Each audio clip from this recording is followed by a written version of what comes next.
Welcome back to the Rest is F1 podcast. Today we are talking about the Azerbaijan Grand Prix. I'm your host Shaq, and I've got Ham with me. How are we, Ham? Hey Shaq, hey guys. Good. Back for another weekend, another race. Let's get on with it. Yep, we're doing our predictions as normal. So let's dive straight into it. Good drive. Who have you got for Baku? I've gone for Norris. Lando Norris, I think he is Piastri is the one who is a bit sad with what has happened last week. But then I think Norris also wants to have a good race. So Norris, I have easy points, and you didn't let me choose Piastri. Yeah. No, but that's you've done that to yourself, man. Okay, that's nothing to do with it. Yeah. So me and ABD have both gone for Oscar Piastri. I have not actually gone for Piastri in a while, I think. But yeah, we've just gone for the McLaren. It's safe. It's easy points, like you say, unless one of them DNFs. And yeah, hopefully. Speaking of Shaq, sorry to cut you off. Yeah. We didn't have a McLaren DNF, did we, this season? Norris DNF'd 2 races ago. I mean, apart from Norris. I'm sorry, Piastri. But then the chances of them happening is it's rare. That's what I meant. It's a bit rare. Lando Norris also DNF'd in Canada, so your statement is completely false and just ruined. Yeah, sorry guys, sorry. And then I think it's Piastri. And Lando Norris, and Let's see what happens. Let the magic happen. Let's go bad drive. What have you got? Well, I'm going for Sainz. He's been on a very bad streak lately. 2 races in a row. I think it's gonna follow for another 3rd race, and like he said, it's always the same guy that's been ruining his races. But then I think it's gonna be the third race in a row that he is gonna be having a really bad weekend or a race day. Yeah. I pray that we get some science results for once. But anyway, ABD has gone for Nico Hulkenberg as his bad drive, and pretty much, I guess, maybe safe. I don't know. Hulkenberg can pull out a performance from nowhere randomly, but he has. I don't want to say. Or he just wouldn't start. Or he just wouldn't start. Or he wouldn't start like last week. Last time when. Yeah. Look, it happens. It happens. You never know what can happen. But exactly, yes. Yeah. Let's see what happens. He has obviously had some awesome performances this year. But my bad drive, I've gone for Esteban Ocon. Previously, with his history at this track, it's been a weak one. So I've gone for Ocon. I think, he had a bad one last week, but I think, again, it can happen. So, yeah, I think it's just a bit of misfortune, and Haas being not great at this track is probably what will cause it. Let's go. Good team. What have you got? Easy option, McLaren. I mean, safe again. Safe again. You don't have to worry about it. You don't have to think about anything. But then, with the consistency they've been giving you all, I think it's a very safe option.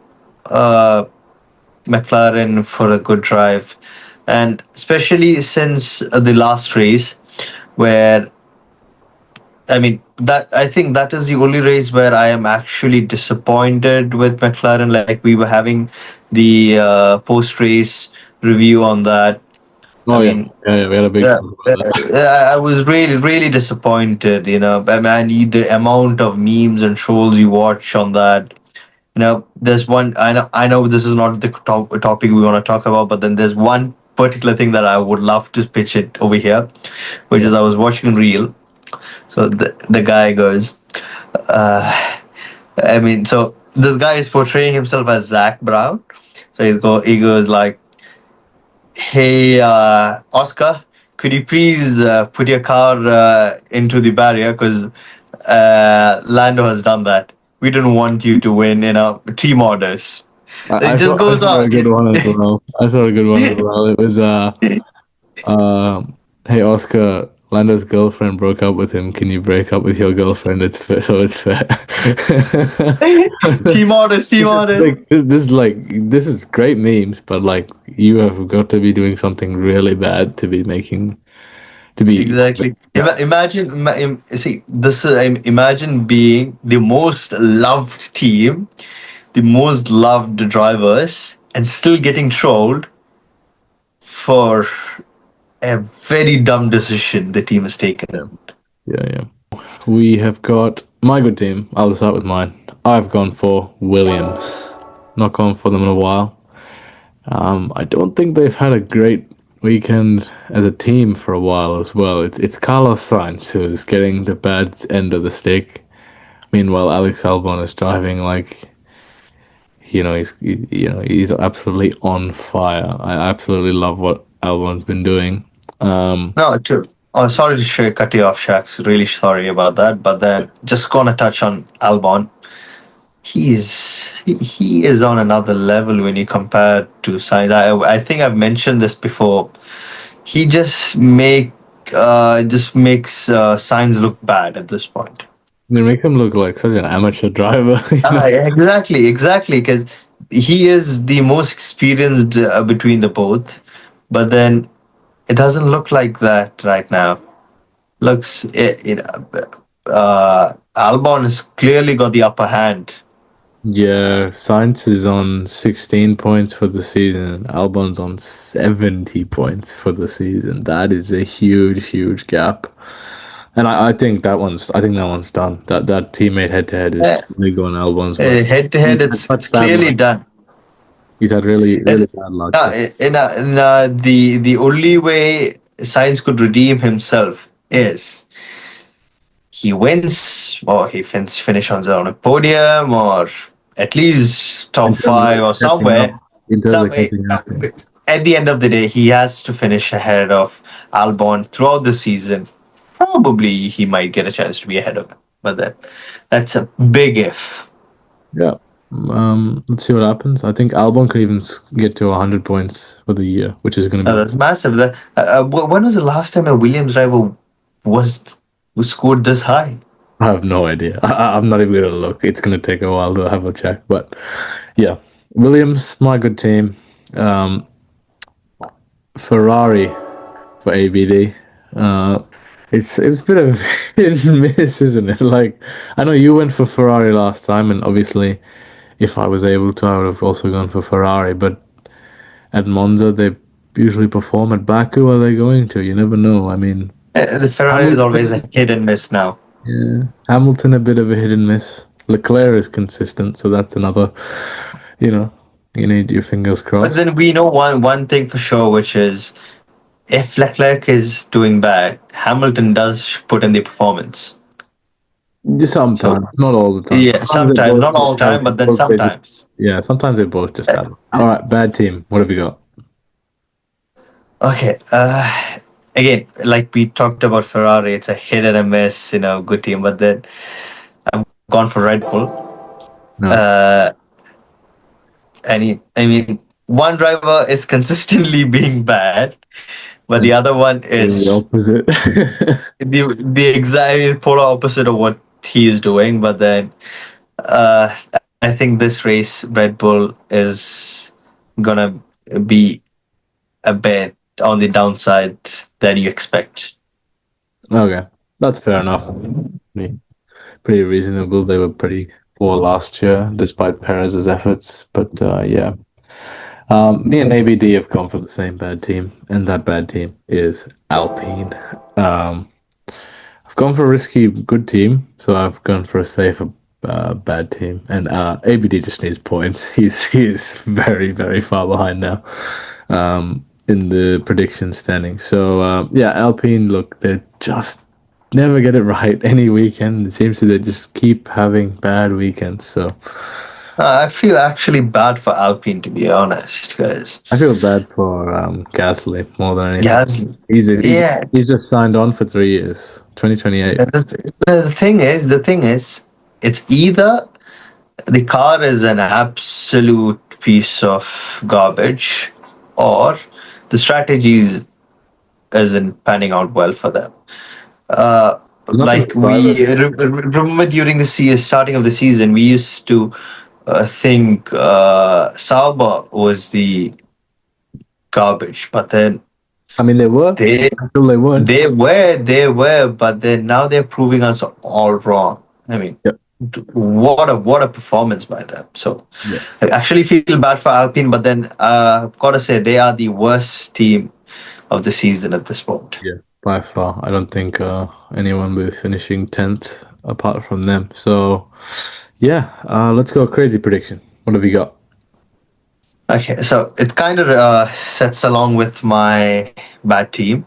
So the sister team, Racing Bulls, is gonna beat Red Bull in this race. Okay. It did happen a couple of times, one or two, if I'm not wrong, but it's a rare scenario. It doesn't always happen, especially with Max on their team. But then you need both the drivers performing, not just one. So I think Racing Bulls is gonna have an upper hand in Baku. Alrighty.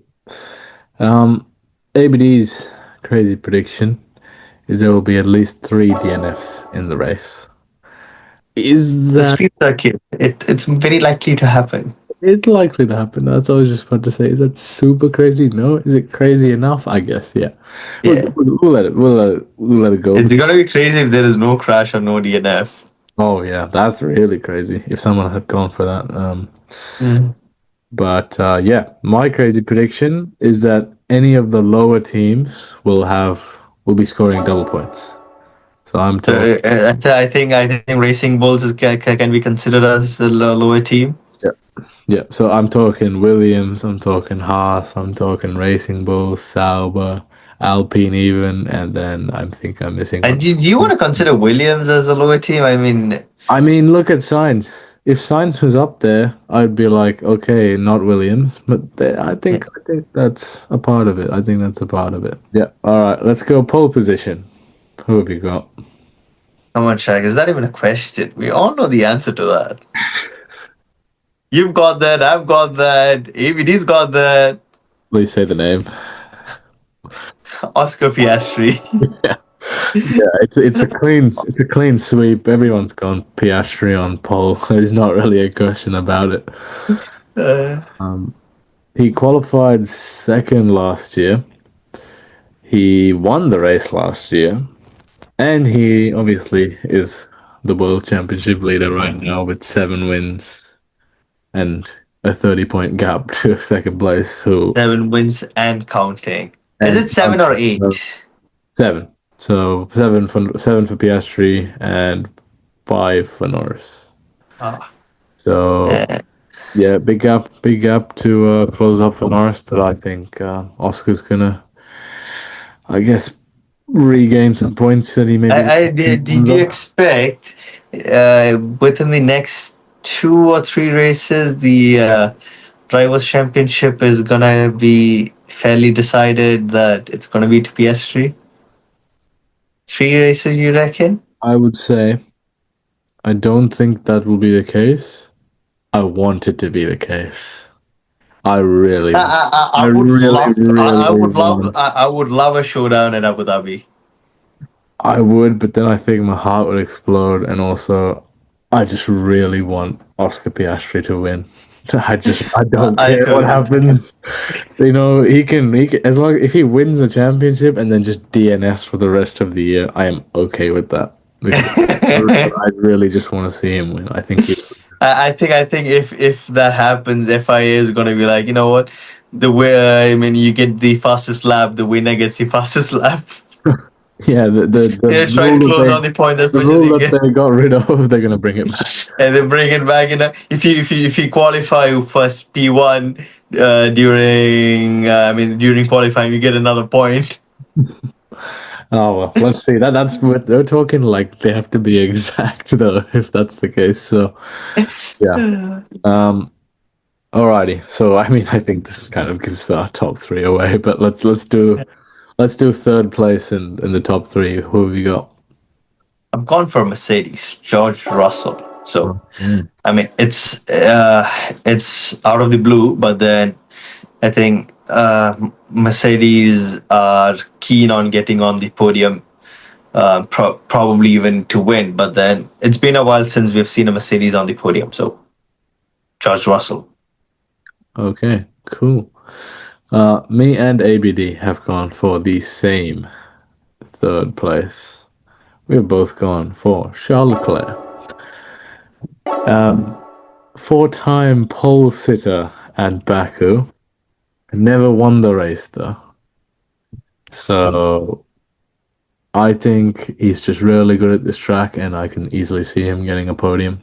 I think he's cracked, if you want to call it like that. He's cracked. So He's cracked on how to get on the podium. yeah, especially here. So yeah, let's give it Leclerc. But I mean, yeah, it's going to be a short video. But top three, P1 and 2. Please tell Ham who all three of us have gone for. P1 Piastri, P2 Norris. I think McLaren 2 again. P1 and 2, McLaren for the win, bagging the most points. Surprisingly, we do not have Max Verstappen on that, but then the race winner from the last one. But it's gonna be a different race in Baku. Red Bull is not gonna show the pace that it showed in the previous race, and I think Baku is not Max Verstappen's forte. To be honest, it's gonna be he always kind of finds it hard to race in Baku, so I think it's gonna keep continuing, and I guess probably that's the reason why we do not have him on our podiums as well. I think he's won here once, maybe. Let me just double check that. I think he won during the 2021 and 2023. Or is it 23 by Russell? I mean, Perez. 2022 was when 2022. won. Oh, he's won 2-2. Oh. 2021, Perez also won. So, yeah, Perez is better at this track than Max, but also Max is better at every other track than Perez. Exactly, yes. In fact, Perez is the driver with the most points in Baku. Yes. He's ahead of Hamilton on that, which is a very, very rare record, to be honest. Yeah, especially in the period of time that they're racing at the track. It's more Mercedes dominated areas. Exactly. And imagine Perez having more points than Hamilton. Yeah. That says a thing or two about Perez as well. It chops and changes, but yeah. Well, we'll see him next year. Yeah, we'll see him next year. He's back, and so is Bottas. He's back along with Bottas. Yeah. So excited to see that lineup. They're calling it the number 2 team at Cadillac, not the. They've got 2 number 2 drivers. So number 2 team. Imagine them actually being the number 2 team. Yeah, that would be insane. I don't see that happening. I think they'll be taking a while to get into the sport. But yeah, that's our Baku predictions. Hope you guys have enjoyed, and we'll see you after the race. Bye-bye, guys. Bye, guys.